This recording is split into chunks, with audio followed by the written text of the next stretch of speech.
하나씩 알아가는 건강 지식. 이번 시간은 탈모약, 아보다트와 프로페시아에 대한 내용입니다. 탈모 치료제에 관심을 가지는 분들이라면 한 번쯤은 들어봤을 텐데요.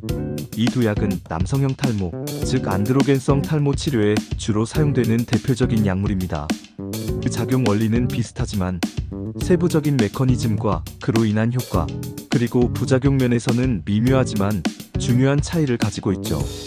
공통점부터 알아보면 남성형 탈모의 주요 원인으로 지목되는 DHT, 디하이드로테스토스테론이라는 호르몬의 생성을 억제하는 방식으로 작용합니다. DHT는 모낭을 점차 위축시키고 모발의 성장 주기를 단축시켜서 결국 모발을 가늘게 만들고 탈락을 유도하죠.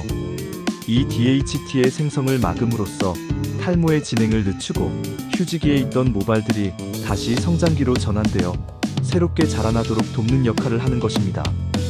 그렇다면 차이점은 어떨까요? 핵심은 DHT를 생성하는 과정에 관여하는 효소에 있습니다. DHT는 테스토스테론이라는 남성 호르몬이 5알파 환원 효소라는 특정 효소와 만나 화학 반응을 일으켜 만들어지는데, 이 5알파 환원 효소는 1형과 2형 두 가지 종류가 존재하죠. 프로페시아는 주로 2형 5알파 환원 효소만을 선택적으로 억제하는 반면 아보다트는 1형과 2형 5알파 환원 효소 모두를 억제하는 이중작용을 합니다. 이로 인해 아보다트가 DHT 수치를 약 90% 이상 감소시키는 반면 프로페시아는 약 70% 정도의 DHT 감소 효과를 보이죠. 이러한 효소 억제 메커니즘의 차이는 실제 임상에서의 효과 면에서도 약간의 차이를 가져오는데, 프로페시아는 정수리 탈모에 효과적이라고 오랜 시간 동안 많은 임상 연구를 통해 입증되어 왔습니다.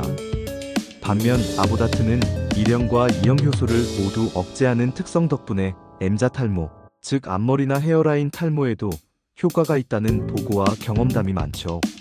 일부 연구 결과에 따르면 아보다트가 프로페시아보다 전체 모발 증가량 면에서 더 우수한 결과를 보였다는 보고도 있습니다.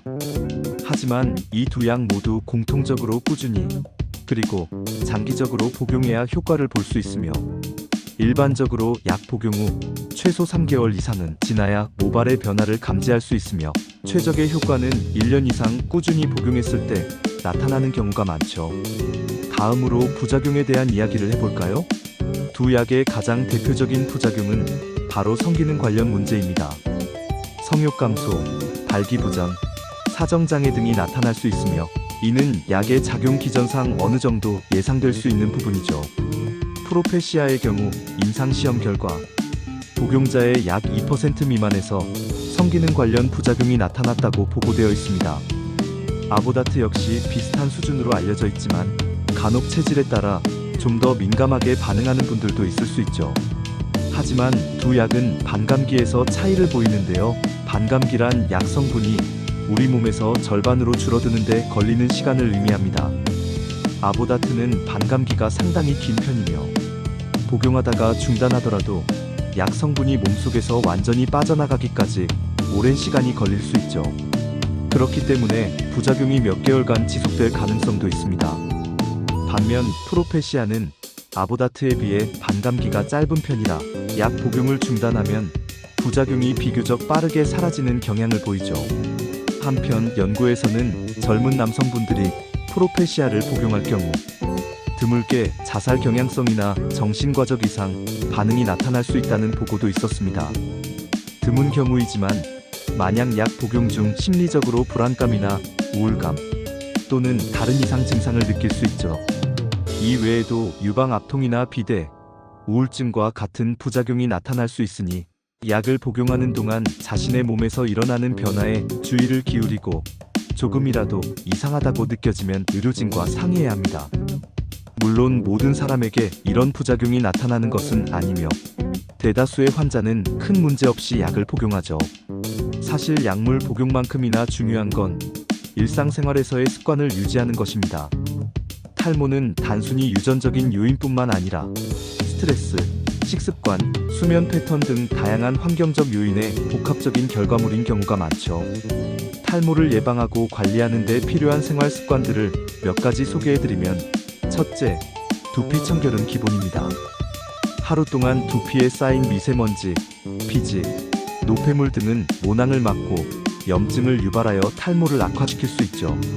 특히 저녁에 머리를 감아서 잠자리에 들기 전에 두피를 깨끗하게 만드는 것이 중요합니다.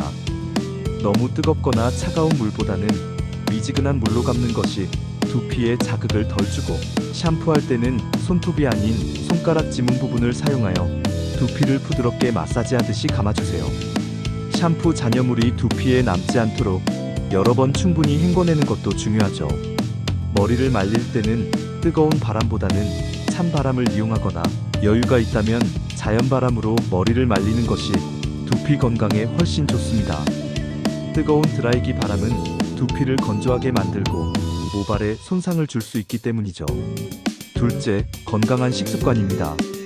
몸의 모든 세포가 그렇듯 모발도 영양분을 통해 성장하죠. 단백질은 모발의 주성분이므로 살코기, 생선, 콩류, 달걀 등을 충분히 섭취하는 것이 좋습니다.